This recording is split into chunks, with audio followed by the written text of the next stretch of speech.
Well, thanks for having me back again. I enjoyed spending some time with everybody a few weeks back, and we did a little Canopy session and talked about some different stuff. And I mean, it seems like the hour was over like that. We went pretty quick. So nice to be able to come back and do another session with you guys. A little background on myself. I've been skydiving since 1999, which puts me in the sport for about 21 years. I work for Performance Designs, marketing department there for about 14 years now. I'm also a high performance canopy pilot. I'm on the U.S. parachute team. Spent a lot of time, done a lot of different disciplines. Mostly what drives me is canopy flight. So whether it be high performance, I've done some crew, done some classic accuracy, you name it. I like flying parachutes. So anything related to that is what I like. And I enjoy my job because I basically get to talk about canopies all day long. So a lot of people ask me if I get tired of answering questions about parachutes and answering the same questions over and over again when you go to a boogie or something like that. And I tell them, I enjoy talking to people about parachutes. I enjoy sharing whatever knowledge I may have or debating with people about different ideas and thoughts. And the day I dislike doing that, it's probably time for me to find another job. So I enjoy playing with parachutes and I enjoy talking about them. So that's kind of me in a nutshell. Awesome. Thanks, Albert. We've had a few people asking questions already, but for everyone who is here right now, feel free to put your hand up in the chat room or type in a question in your chat box, and Albert can certainly answer. Robbie McMillan is here, as well as Ronnie Perry and myself. So yeah, if one of us can't answer a question, I'm sure the other one can. We did have a question from Henry. Henry sent in an email asking if you could explain how canopy piloting competition works. So I guess the different disciplines in canopy piloting competition, if people are interested in hearing about that. Okay, sure. Well, good question, Henry. There are in canopy piloting, there's 3 or actually 4 almost now disciplines. There's speed, distance, and accuracy. So speed is a 75-meter course with a 70-degree carve, if I got that correctly, or it's 75 degrees with a 70-meter course, 75-degree carve. And time from the point where you enter the course. The course is 10 meters wide, and it goes for that distance, and it's 5 meters tall. So taller than either side. You fly through an entry gate, and you fly to the end of the course as quickly as you can while maintaining control of your canopy, staying underneath all of the 1.5 meter bollards, and you try and get that course as fast as you can. So times are typically anywhere between 4 seconds, depending on how fast you are and how good you are at running the course.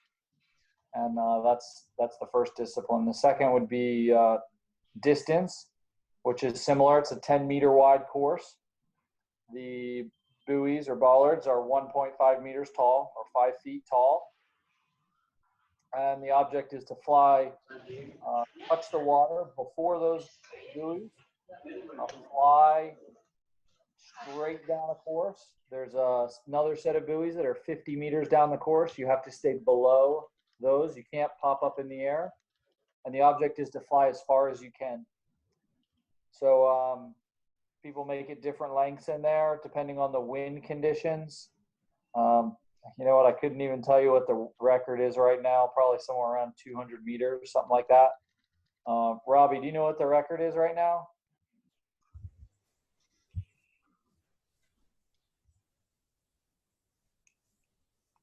somewhere around there, somewhere around 200 meters.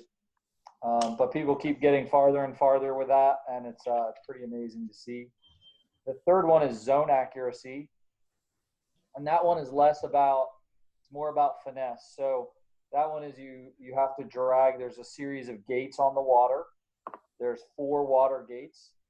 Again, the course is 10 meters wide. The object is you have to drag your foot through as many of those gates as you can, and you accumulate points for each gate that you drag through. So the longer you drag the water, the more points you get. And then comes the accuracy part, which is you have zones on the ground in the P's. Typically, it's a P pit area, and there's a center zone. And then if you land, the farther you land before that zone, the worse your score. If you land right in that center zone, you get the best score, 50 points. And if you go past it, you get a little bit less points. So there's 50 points on the water and 50 points on the land. The object is you want to drag as much water, pick up, and do a stand-up landing. And if you stand up as well, or if you fall down, you lose 10 points. So you can get 50 points and 50 points to 100 points. So it's those 3 events. And then the fourth one, which has been around for a while, kind of comes and goes, is freestyle. That's where people do tricks on the water or a combination of tricks. So those are the main disciplines. So if you're interested in getting involved with it, first thing to think about is find yourself a good coach and learn how to fly courses. Really learn how to fly in different wind conditions, learn how to do different setups, whether it's a headwind, tailwind, crosswind from the left or crosswind from the right, and how to set up and fly a pattern to get to a specific point to do a turn and negotiate the course. The first part is learning how to just simply negotiate the courses and not hurt yourself, really. So good question. Well, that sort of leads us into the next question. Zach Rother. Zach looks like he's here today. I'll ask him his questions and then he can see if you've answered correctly. So what type of training do you do before competition? There's a few parts to this question. What type of training do you do before competition? Or try and train a bit free? And then how would you prepare yourself for a competition mentally? Okay. So type of training, everybody does things differently. As you're getting into it, was it about what I do specifically or just in general? Yeah, well, I guess, yeah, maybe each of you could answer how you train, yourself and Robbie might want to answer and see if it's different, see what works, because there's so many different, ways to train, isn't there? Maybe just giving a few ideas or what's optimal. Sure. So, obviously for training, there's jumps. Jumps matter, and make them count, really. So, there's certain things to be had from volume. There's quantity of jumps you can do, and then there's quality of jumps you can do. So you want to try and be considerate of both of those types of skydiving. If you're going out and you're jumping as much as you can and you're doing, I know guys that go out and they'll do 10, 15 jumps in a day, and they'll do that for 3 or 4 days in a row. But they're not necessarily focused on one thing or another, and they may or may not get as much out of it. So if you're going to do the quantity, make sure you're doing quality as well. Do you have a coach? Do you have someone videoing you? Do you have a plan for what you're trying to learn or accomplish with each jump? Personally, when I go out to do any sort of training, I try and focus on specific things on a jump. I won't try and do everything or fix or change everything in one skydive. So if there's something particular that I want to focus on, I will make a point of focusing on that one thing for that skydive and trying to do that one thing very well. Now, it might mean the practice jump doesn't score very well, but the point of the practice jump wasn't necessarily to get the best score. it was to accomplish whatever I wanted to accomplish on that specific jump. So, for instance, I might want to focus on what I'm doing and how I'm leaning in the harness and what I'm doing with my legs, through the turn. And in some cases, I may want to focus on that and do certain things with that, the way I'm leaning in the harness. So I might not be necessarily as focused with everything else I'm doing. So I try and focus on specific things with specific jumps and drill those specific items into my head to make sure I accomplish what I want to accomplish on those specific jumps. I'm not a 25-year-old skydiver anymore, so my days of doing 25 swoop jumps 3 or 4 days in a row, they're a little bit less common now. For me, it's about honing the skills that I have, and for me, a busy day might be 7 or 8 jumps. That would be a busy training day for me, but I try and make sure that I get the most out of those jumps. Robbie, you have anything you want to say on that point?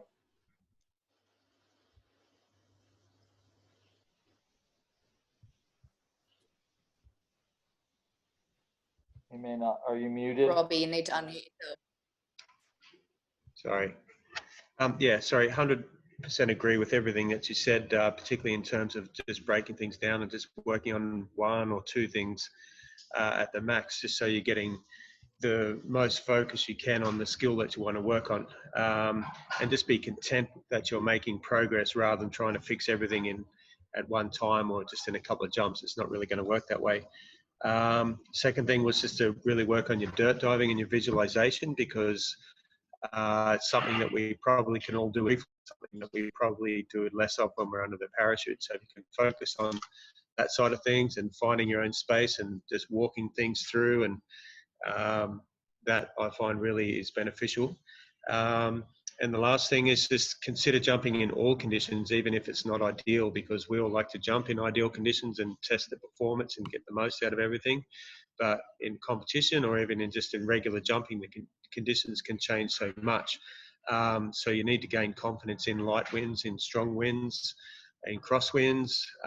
So yeah, you need to build up those skills. Don't just jump in the deep end and go and jump when it's blowing 20 knots, but work up to those skills and gain confidence and currency, but also capability in all of those wind conditions.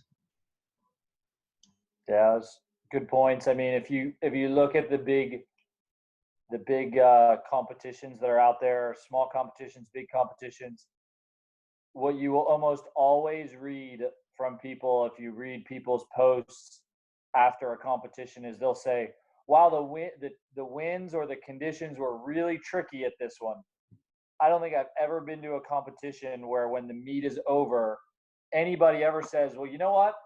It was like no winds every day, or it was a perfect 2-mile-an-hour headwind all 3 days of the competition, and it never changed direction, and it never picked up, and it was never different from when the plane took off.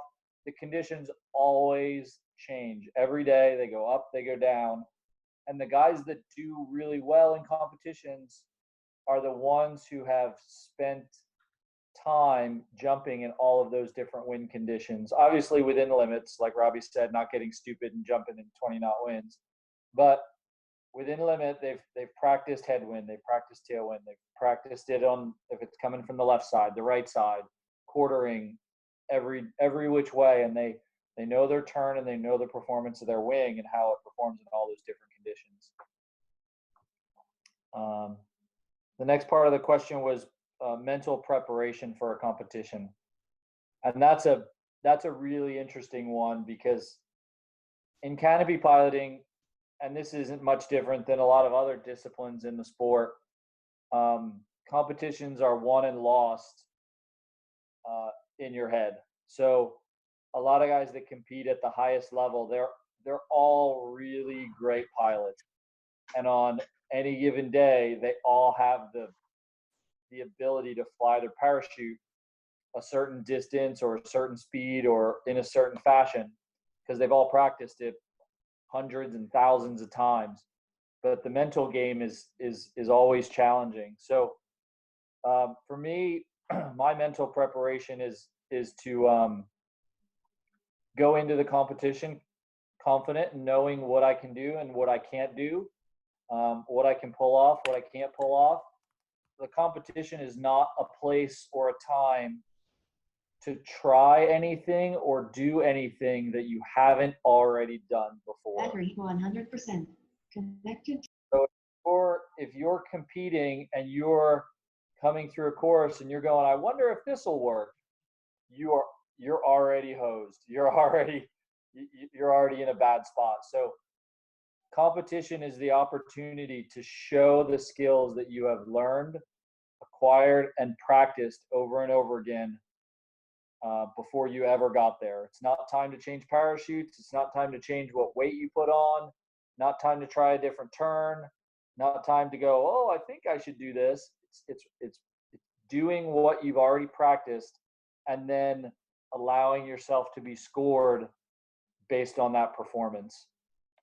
A lot of people try and do a lot of different things in competitions than they've ever done in practice, and that will cost them in the score. And sometimes they end up getting hurt trying things that they weren't really ready to do. They didn't know how they tried to do something drastic that they never tried before, and the parachute did something that they didn't expect it to do because they had never tried that before. So mentally staying in a place where you know what you can do and you know what the parachute can do and what it can't. The other thing I personally like to do is when you get into competitions, everybody has their own game, right? Everybody has their own energy they bring to the competition space. And personally, I've found that I actually do a lot better if I stay out of the chit chat, because there's always talking. There's always people that are going, oh, I should have gotten this score. I should have gotten that score. They're complaining because the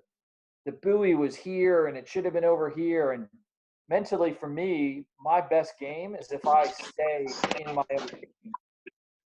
Some of the best nationals that I've ever actually performed at are ones where I never talk to anybody in between the rounds. I do my run, I pack, and then I kind of isolate myself a little bit and I do my own thing. I relax, I stay cool because a lot of the time it's hot outside, whether it be a fan or an ice pack on my head, or I go to a little air conditioned space, or I do something and I try and stay in my own headspace.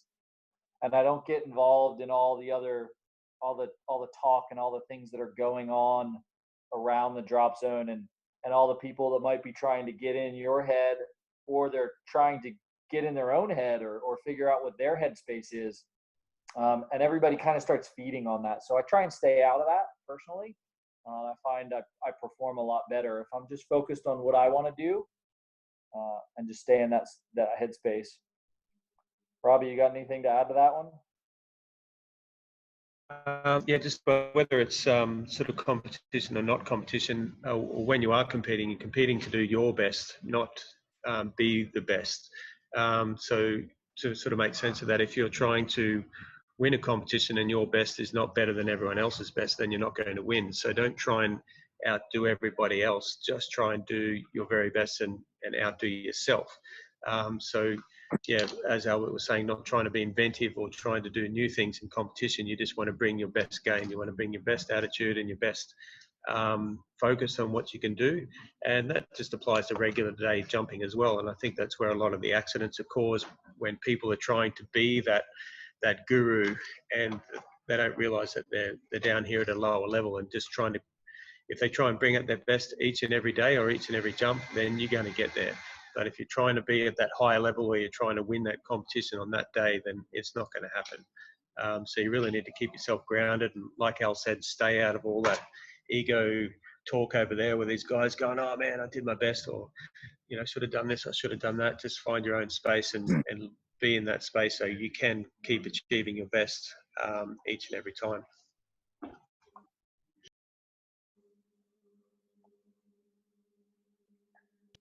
That makes sense. Did you hear me?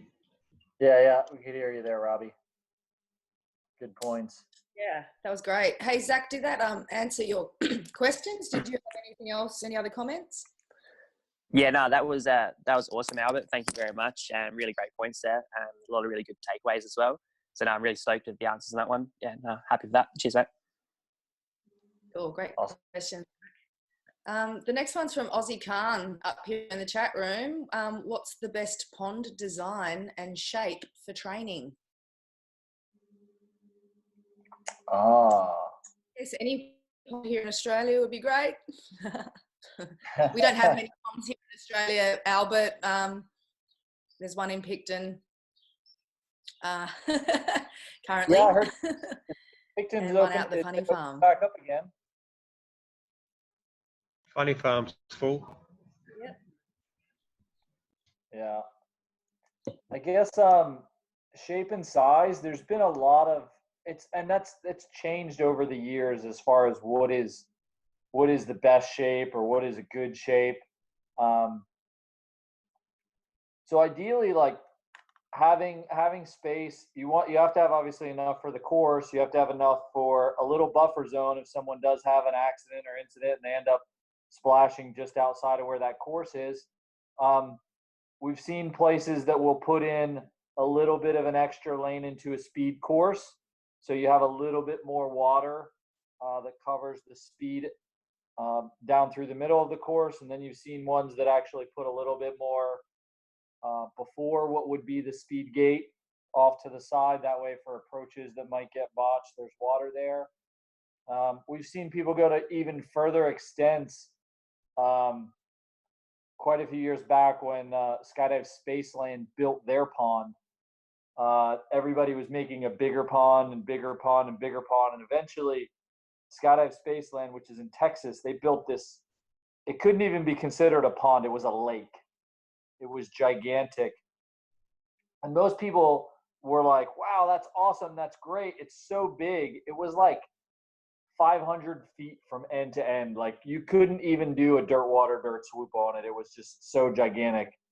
And it was kind of cool, but we used like this small end of the pond, and then there was this gigantic lake behind it. And what a lot of people didn't realize who were new to it is there's something in canopy piloting, we call it lake effect. And for guys that have ever done swooping on an open body of water or at a beach or something where you're not on a pond necessarily, but you're on an open body of water, when you're doing your setup, you have no visual references. You're just, when you look down, there's just water everywhere. And then there's these gates out there. So when you're starting to do a turn and all there is under you is water for 500 feet in every direction, I call it lake. A lot of people call it lake effect or open water effect. Is you lose depth perception because there's no references, right? All there is when you look down and glance in almost any direction is water. So you lose reference of your height from the ground. There's no trees to reference off of. There's no bushes. There's nothing around, just this body of water. And what you end up with is a lot of newer guys. It's really hard to gauge your height, and it's really hard to gauge rollout and how quickly you're coming at the ground on a pond that's that large. So there's definitely a point where a pond can get too big. There's also a point where they can get too deep. So most folks have found that in the 2 to 3 foot range is about good. If you get down to less than a foot and a half, you actually get to the point where you can hit the water and then the ground is right there. And if you get too deep, courses are very difficult to set up. You exponentially increase the amount of water that is in the body. So if it's not a natural body of water and you're pumping water into it, then you have to put a lot more water in to hold the level up. But it's also a bit more of a hazard the deeper you go. Once you're over that 3 foot mark, you get to the point where if you do happen to impact the water, you can't if it gets up too high, you get to the point where you can't stand up, or if someone needs to come in and rescue you, it's much easier if that water is only about 3 feet tall. Anybody can go up. It's only up to their waist. They can pick somebody up and do whatever they need to do to help them out of the water if they happen to be unconscious. So I would say in the 2 to 3 foot range is great for depth, and definitely long enough that you've got space on the sides if you want to do any approaches from the side, freestyle, anything like that, and long enough that you can set up the full course and you have a nice safety buffer in front of the entry gates that allow that even in a downwind situation, you're not doing your rollout anywhere near the other bank. So we've had people, even in Z Hills, which is not a small pond, we've had folks in when the winds are out of the east and it's a really hefty downwind that people are doing rollouts and they're so close to the ground on the other end of the pond. It's kind of scary. So sufficient size, but not too big. Big, but not too big, I guess would be the answer. Hopefully that helps.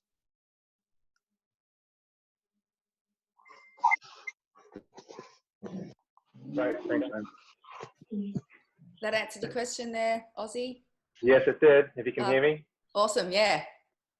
Great. Great. The other thing I was going to ask though was from a shape perspective. I mean, is a long pond or a circular pond or a square pond? You know, what's best? And considering the fact that you had something that was big enough and you could actually change the direction of the pond based on the wind direction of the day. Yeah, you can. I mean, it also matters what your runouts are on either side, that you have sufficient space to do whatever events you want to do on one direction or the other direction. Most places go for a rectangle of some sort. There are some that are oval shaped, round, like Mile High Skydiving Center out in Colorado. They have an oval shaped pond, but it's so rocky out there. There's still only 2 runouts on either side. And then there's a run out for the speed course that actually goes off into the grassy gravel type ground that they have out there. So you're probably never going to get to the point where you're just going to set up the course any direction. It's usually it's going this way or it's going that way. So, I mean, if you have the money to make sure you have runouts on both sides, it's great. You know, if you can do that and you have the space available, space resource, and the financial resource to provide a good landing area in both directions. It's always beneficial. Right. Thanks, man. Much appreciated.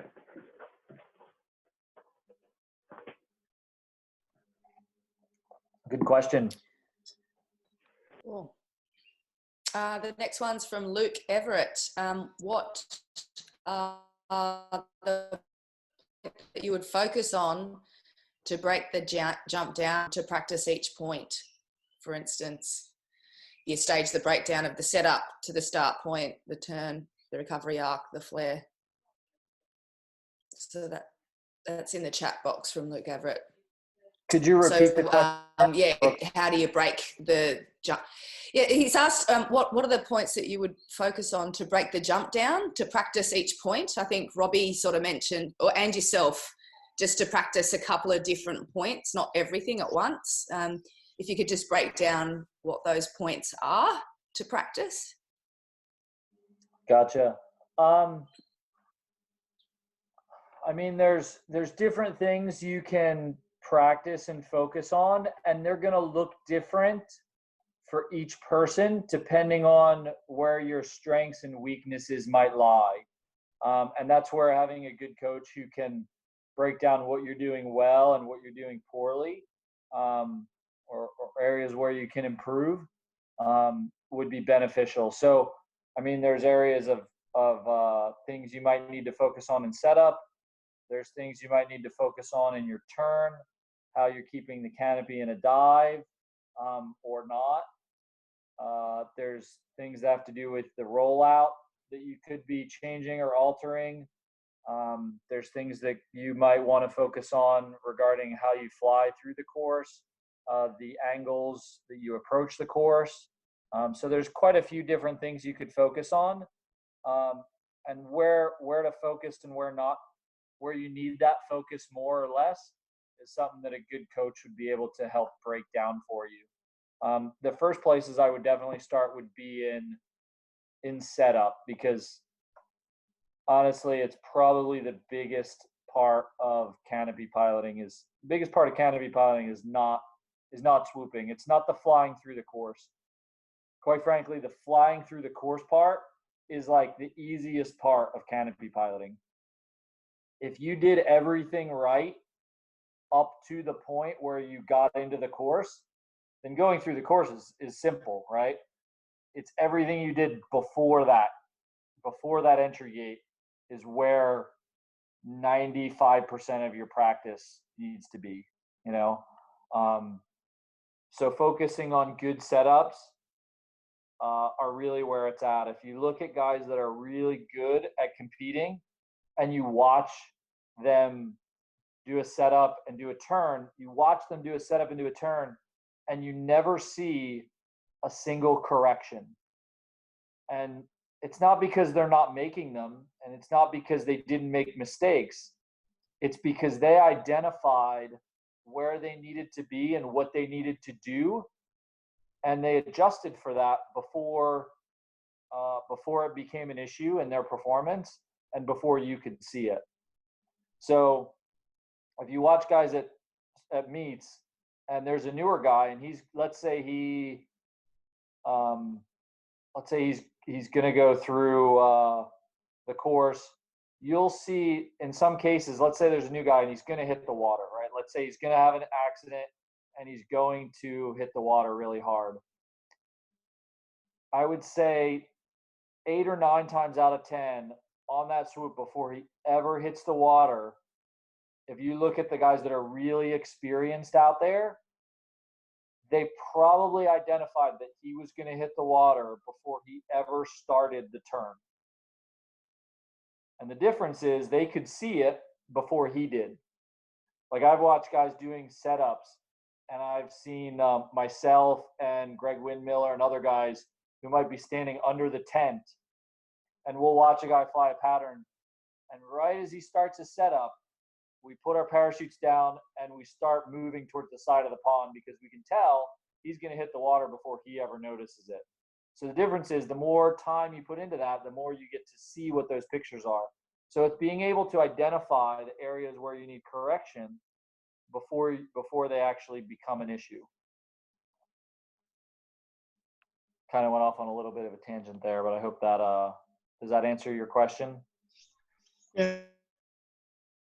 Like if you were to break down each jump, you know, what are the key steps that, you know, you would break them down to? Obviously setup being the primary one, like the number one thing. And then, you know, breaking it down, you know, if you've got your setup good, you've done, you know, 20 practice jumps and you're happy with your setup, what would be your next bit? And then obviously flow on from there.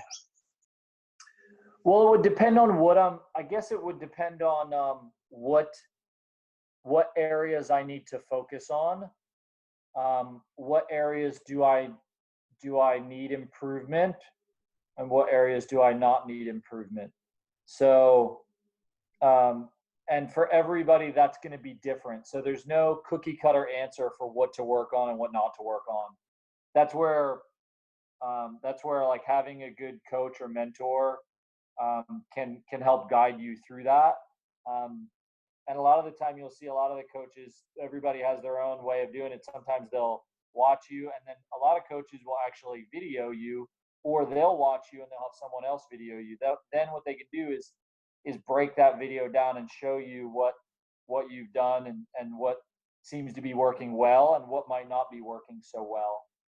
So you might have something where you're you look at fly site data, or the coach can identify in a video that you're losing speed halfway through your turn. That's a common one. People have pauses in their turn and they develop something where they might slow down partway through. So identifying that and then working with the coach on how you might remedy that based on your specific technique to keep your canopy in a dive the way you want to. It could have to do with the way you're utilizing your rear risers on rollout. It could be how long you're spending on rollout. You know, there's a number of different things that might be the next focus for you to work on, and that's where Could be what you're doing in the harness, how you're moving around in the harness and hurting performance. So it'll look different for everybody, but that's where a good coach can look at what you're doing and go,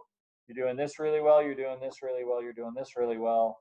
You kind of suck here and you kind of suck here. So let's focus on these spots where you're really kind of hindering your performance the most. Let's get those fixed first. Let's focus on this. And then you work on that one thing, you know? Yeah, cool. Thank you. Nice question, Luke. I'm hoping everyone can hear me better now that I've switched my radio off or my video off. But Ian Robertson has a question next. What does the panel think the future holds for sport and precision or classic accuracy as comps for sort of up and coming jumpers? There's a few parts to this question. With fewer DZs hosting demos and comps, what do you think? It might be a good prelude for building up to more advanced canopy flying. Classic accuracy. It's an interesting one because everywhere you go in the world, it's different, right? So, I mean, Robbie can speak to Australia, but I can tell you in the United States, it's somewhat of a dying breed. It's an older generation. There's very few new guys getting into it, few here and there, but the numbers are not huge. But if you look at, say, Eastern Europe, classic accuracy is still alive and well. There are places where you go and you do a skydive and you do your static line jump and you're handed a parafoil, and then you start doing accuracy jumps, and that is skydiving there. You know, they jump out of small aircraft, they go up to 2,500 feet, they hop out and they do an accuracy jump. So there are places where it's still alive and well. US, it's not huge. How do you guys feel about it? How is it over there in Australia?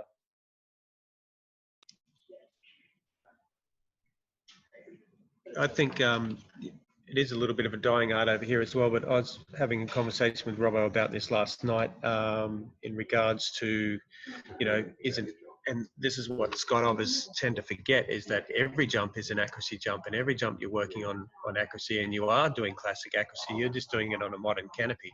But in terms of competitions, I mean, we just don't see as many as other countries in this, or in Australia at least, but things like, you know, backyard accuracy or just little fun accuracy competitions, I believe, should be promoted more on drop zones to get people interested, to keep the fun in the game, and to remind people to get better at accuracy, because people either see accuracy as something that, you know, the stompers do and they land on that big tuffet, or they see themselves trying to get better at accuracy, but they, you know, I don't believe everybody really puts enough effort into it these days. Whereas when I started jumping, everybody was, you know, you're always trying to land in the P's. You're always trying to get that 5 meters from the target, and then you're always trying to get the center of the target.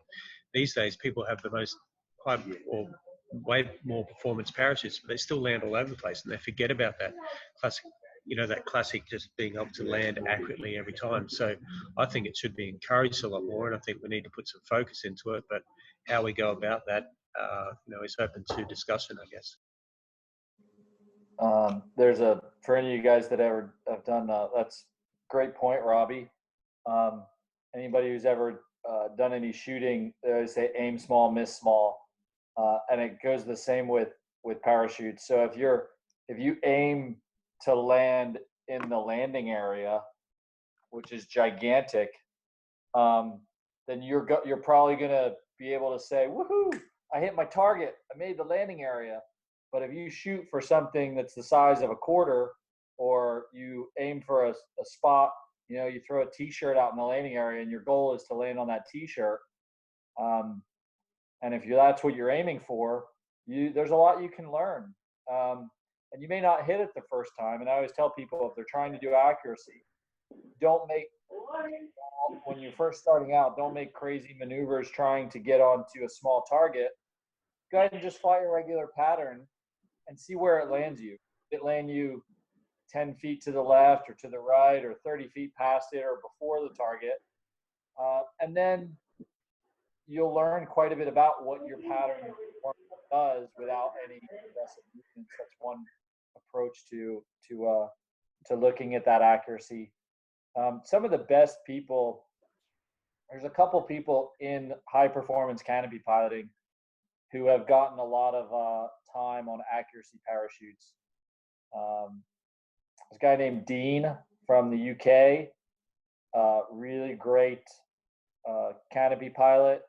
He did a bunch of accuracy in the military. Alistair McCartney, another guy from the UK, guy who held the speed world record for probably about a decade in the United States, Greg Windmiller. He spent 14 years, I think, doing classic accuracy on the Golden Knights before he ever got into high performance canopy piloting. And he'll tell you that some of what he learned and some of what made him the excellent high performance canopy pilot that he is today, and some of his advantages that he has over everybody in the field in high performance canopy piloting, is what he learned doing classic accuracy. He learned how to read winds. He learned how to read sun and clouds. Like he's almost like a meteorologist, right? He can get up on the plane and he can look out the door and he looks around, and it's amazing because I've been friends with him for over a decade now, and I still learn something from him when I'm in the plane with him. He'll go, we'll land. He'll go, well, I got out of the plane on that one, and I'll see him, and he'll be sitting there with the red light on in the door, and he's itching to get out of the plane because while we were on jump run and the red light was on, he was looking out and he could see like a cloud over here or something blowing this way and something blowing that way, and he could tell that the wind direction was about to change on the ground. Like he could just see that stuff, and he knew how to read those types of things, and he learned all that doing classic accuracy. And most people who do high performance stuff don't have those skills. Another person who you guys may know, Cornelia Mihai. She's from Romania. She jumps for Skydive Dubai, one of the best canopy pilots in the world. She started out doing classic accuracy. She can throw on a parafoil and land on a tuffet all day long and hit the center. So some really good people in the sport learned a lot by doing those types of jumps, and I think everybody could gather a lot of good, useful information from spending time working on accuracy. And if it's not classic, like Robbie was saying, sport accuracy is a great thing. We ran a series this past year called Bullseye, where we did different events around the United States. PD put this thing on, and then we invited 3 people from each of the various qualifiers to come to DeLand, and we did a championship, and it was all sport accuracy. So you can learn a lot about your parachute.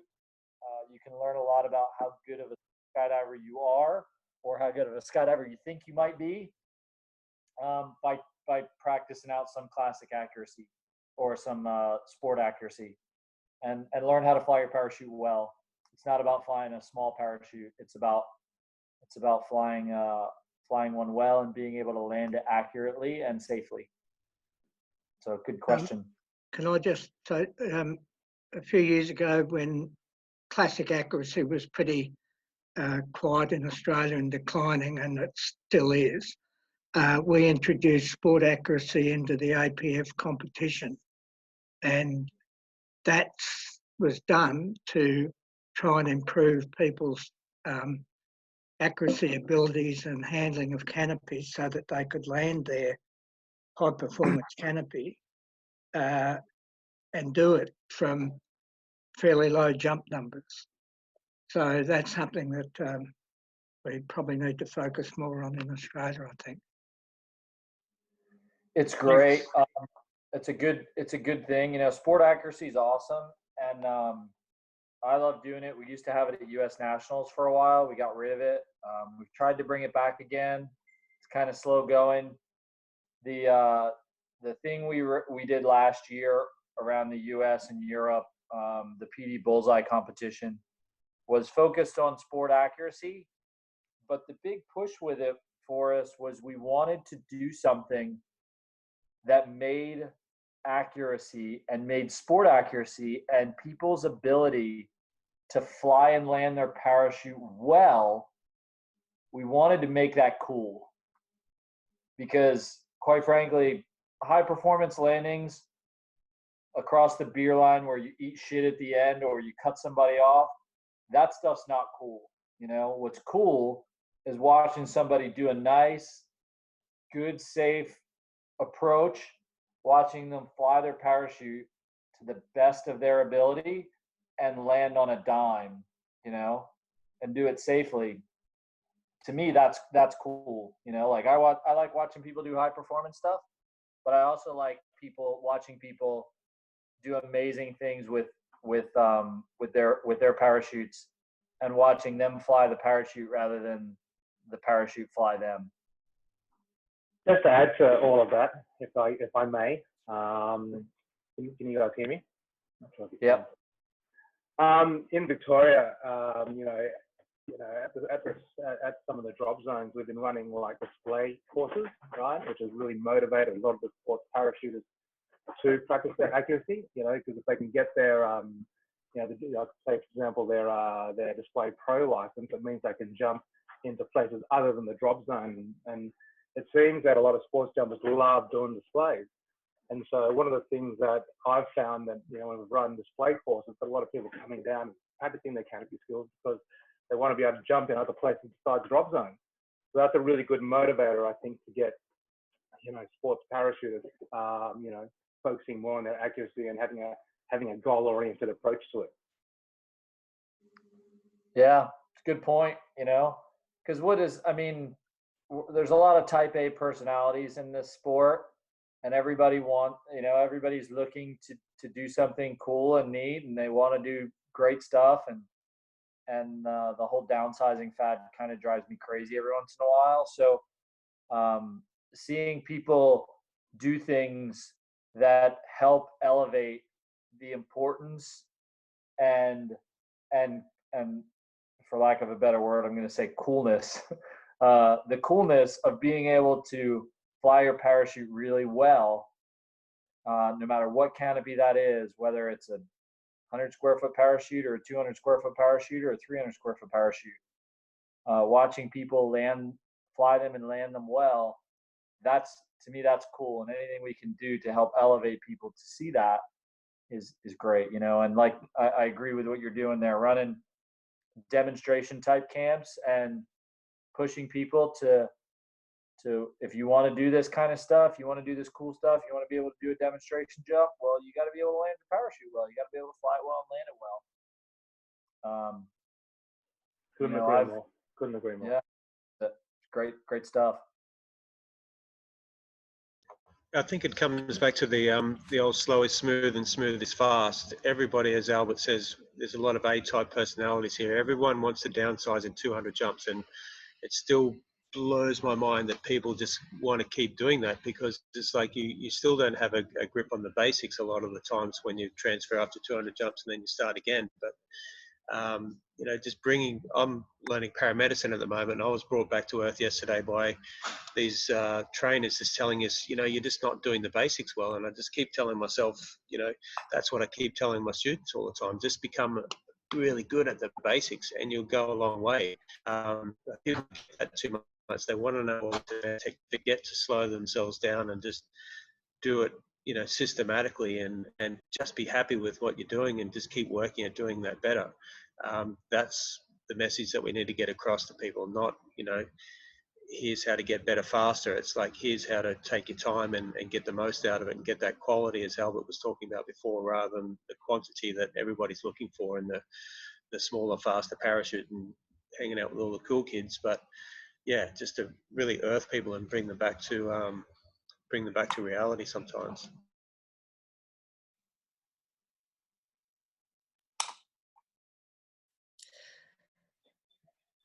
Cool. Thanks, Robbie and Albert. Are there any more questions? We've only got a few minutes left before we start our next session. So does anyone have anything else they'd like to ask Albert or Robbie about anything Canopy related? Yes. Does anybody hear me? Yep. Yep. Okay, great. I've been listening to all this. I've been listening to you, Albert, and it's absolutely fantastic what you're saying about this whole canopy piloting competition. From my perspective, and just to reiterate, it's been 20 years since canopy piloting has shown up at a national competition, and I've got a bit of a link, YouTube. I'm going to pass that on to everybody so you can actually see there's a great contrast of what was originally envisaged back in 2002 and how the competition has actually developed from this point onwards.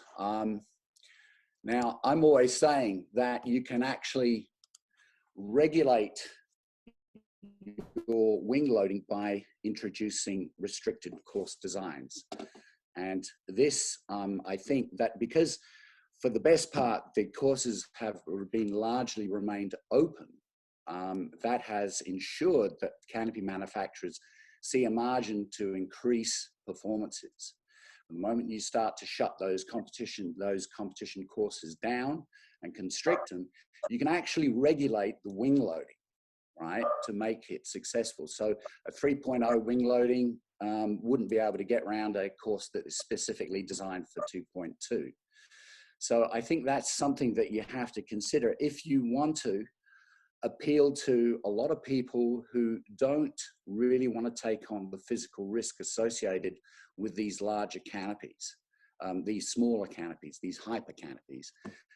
I think the direction for, if it's left open, we're just going to get faster and faster. The risks are going to be a lot more, of course, and we're going to be continually talking about the same thing.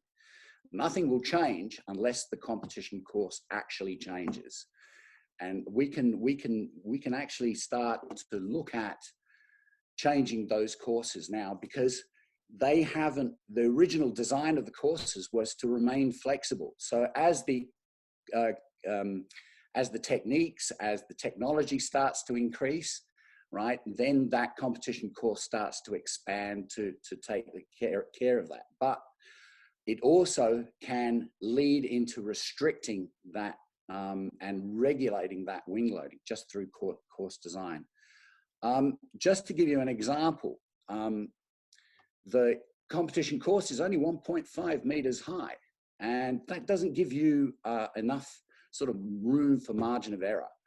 And in fact, what you're doing, and it becomes you're flattening the curve out, right? Because you no longer have depth in the course. And you'll see this is quite apparent through this YouTube that I'm going to actually post to everyone, right? And this is 2000, right? And the average wing loading here is 2.2. Now you watch Luigi Carney come through and he goes up to 2.8, right? But just have a look at the landings, have a look at how the canopy is engaged into the competition, and have a look at the depth, right? Because when you see that whole competition, right, from that one focal camera, you can actually see the depth and the shape of the trajectory as that goes through that three-dimensional course. Now, let's take that principle and expand it and start to restrict it, right, and create an effort where people, to be successful, have to regulate their regulate their canopy wing loading. So you can make courses designed specifically for 3.0, and then you can make courses designed specifically for 2.2 or 2.0 at 1.8, right? Short courses, lots of depth, and lots of options. And this probably would sort of encourage other people who want to actually participate in this, but don't really agree with going really fast and really long. Because in this site, we're getting bigger, the ponds are getting bigger. I've specifically designed a T pond here at SA Skydiving, for a very specific reason, because we usually experience crosswind winds, so we have to play to that. And of course, you know, now that water's getting a lot more precious, you know, you can't go bigger and bigger, but you have to be a little bit more conservative. So that's basically all I've got to say. So there's a link there for, that's 20 odd years ago. So I've been watching where canopy piloting goes, right? And I've been watching this ever increasing performance. And I hear you, Albert. I hear what you're saying. As a canopy manufacturer, you've just risen to the application, right? The question is how are we going to see this through for the next 5 years? Are we going to stick to the same courses? Are we going to start to actively constrict them and try and experiment a little bit more on making sure that we have a good, healthy canopy pilot, but also a fantastic benchmark to actually measure performances? Just remember, the original concept of this was to actually confirm the claims that manufacturers were having, right? And this was an impartial benchmark, right, to cover time over distance while the trajectory was contained in the three-dimensional airspace. That's basically all it was. Now it's morphed into something that I can see is going to get away from you. And if it's not sort of taken and looked at changing maybe some course designs and making them applicable, then, you know, who knows where this is going to go. But you're going to be confronted with those same sort of problems. I would agree with you, Reggie. There, the courses are definitely are quite difficult to fly with the level of parachutes, and I mean, I know I probably started doing it about 15, 16 years ago, and when we started out, the beginners would be jumping at, let's say, you know, 1.7, 1.6 wing loading, and then the more experienced guys would get up to a 2.5. And now everybody getting into it might be at a 2.2, 2.3, and then the intermediate guys are already at like a 2.7, 2.8. I mean, I didn't fly a 2.7, 2.8 until I had 10 plus years in doing this. And the more experienced guys are up at 3 and 3 above that. And then this past year was about 10 years. We went back to South Africa again this past year, and it had been about 10 years since we've been there. So canopy design had changed quite a bit. So the Peregrine and Petra and those kind of parachutes weren't around last time we were in South Africa, in I think it was 2009 and 2010, I think were the years we were there. In fact, the second year we were there was the first year that PD ever put out the 200 weight line that we had. It was like 2010, because I remember we had just relined our PD factory team's canopies, their comp velocities, with this thin, super thin line, and it was around 200-pound lines, and we learned in testing that we couldn't put it on the whole canopy. We had to put thicker lines in the middle, because if you put the 200 weight stuff in the middle, it would just snap on deployments. So we put the 300 in the middle and the 200 on the outboards. And that was the first meet they showed up to it. And some of the guys on the team had, when I showed up with the canopies, because I carried them over to South Africa after they just got a fresh line set on it, we pulled the stickers off on them. And the canopy started doing crazy things, because they'd never jumped this line, and we had never jumped it at altitude at 5,000 feet. So they were getting out there deploying, and we're doing landings at 5,000 feet, and they would reach up and they would pull the front risers down, and the canopies would start buffeting and the tails would start shaking, and the canopy started doing crazy stuff. And they actually had to alter the way they flew a little bit to keep the parachutes from doing that. So that was 10 years before. So this past year we went back there again. So it was the first year that we had those canopies at this altitude, and we were trying to perform in these courses with them. And it was hard. It was really difficult to do. Like you said, just simply negotiating the course was challenging, and the skill level people had to accelerate their parachutes and fly fast in some cases exceeded their ability to maintain control of the parachute within the course. And some people got hurt a little bit there, you know. Luckily, the skill level has risen quite a bit since we were there a decade ago. I mean, when we were there 10 years ago, there were multiple people that left in ambulances. There was a fatality. There was another guy who broke his neck. That one was really bad. So the skill levels, obviously, we've got a lot faster parachutes, and we didn't have those types of injuries this past year. So the skill level has definitely risen as well. But yeah, I would agree, changing the courses, changing the events, finding a new way to showcase good piloting, while, like you said, not necessarily putting ourselves at great risk of injury or death, but still allowing people to showcase what they do with the parachute is certainly where I think it needs to go in the future. Yeah. Great. Yeah, be looking forward to seeing what the future holds for Canopy piloting. It's taken a massive leap in the last 20 years. Who knows what's going to happen next? And let's hope everyone, stays safe and healthy. And my 2 cents is always get good coaching. Take your time, like Robbie said, and Albert.